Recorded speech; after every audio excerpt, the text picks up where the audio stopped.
حضرت محمد صلی اللہ علیہ وآلہ وسلم کی زندگی رحم دلی، محبت اور انسانیت کی مثالی حالوں سے بھری ہوئی ہے۔ ان کی سیرت کے بے شمار واقعات ہیں جو ان کی عفو درگزر اور رحم دلی کو نمایاں کرتے ہیں۔ ان میں سے ایک مشہور واقعہ طائف کے سفر کا ہے۔ حضرت محمد صلی اللہ علیہ وسلم نے نبوت کے ابتدائی سالوں میں جب مکہ مکرمہ میں کفار کی جانب سے شدید مخالفت اور ظلم و ستم کا سامنا کیا تو آپ صلی اللہ علیہ وسلم نے اسلام کی دعوت کو پھیلانے کے لیے طائف کا سفر کیا۔ طائف مکہ سے تقریباً 70 کلومیٹر دور ایک شہر تھا اور وہاں کے لوگ ایک معاشرتی اقتصادی حالت میں مکہ کے لوگوں سے بہتر تھے۔ آپ صلی اللہ علیہ وسلم کا مقصد طائف کے لوگوں کو اسلام کی دعوت دینا تھا اور ان کی حمایت حاصل کرنا تھا تاکہ اسلام کی تبلیغ کے لیے ایک محفوظ مقام مل سکے۔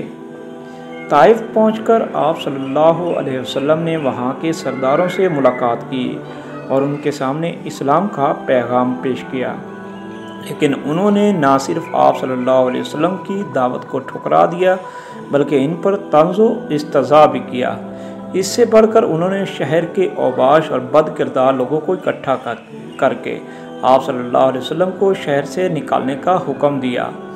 ان لوگوں نے آپ صلی اللہ علیہ وسلم پر پتھراؤ شروع کر دیا، جس سے آپ کا جسم شدید زخمی ہوا اور آپ کے جوتے خون سے بھر گئے۔ حضرت زید بن حارثہ رضی اللہ تعالیٰ عنہ بھی آپ کے ساتھ تھے اور وہ بھی زخمی ہو گئے۔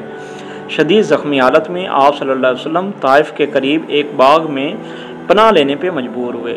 وہاں آپ صلی اللہ علیہ وسلم نے ایک دعا فرمائی: اے اللہ، میں اپنی کمزوری، اپنی بے بسی اور لوگوں کی نظروں میں اپنی بے قدری کا شکوہ تیرے سامنے کرتا ہوں۔ اے رحمان اور رحیم، تو سب سے زیادہ رحم کرنے والا ہے، تو ہی کمزوروں کا رب ہے اور تو ہی میرا رب ہے۔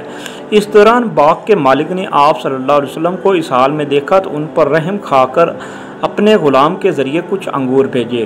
غلام نے جب آپ صلی اللہ علیہ وسلم سے بات کی تو آپ کی شخصیت اور ان کی باتوں سے بہت متاثر ہوا۔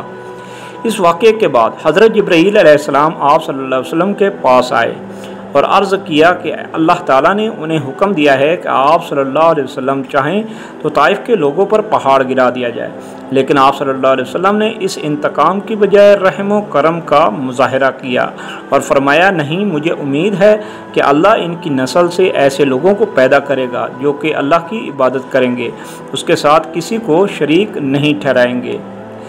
یہ واقعہ آپ صلی اللہ علیہ وسلم کی غیر معمولی رحم دلی، صبر اور عظیم اخلاق کا عکاس ہے۔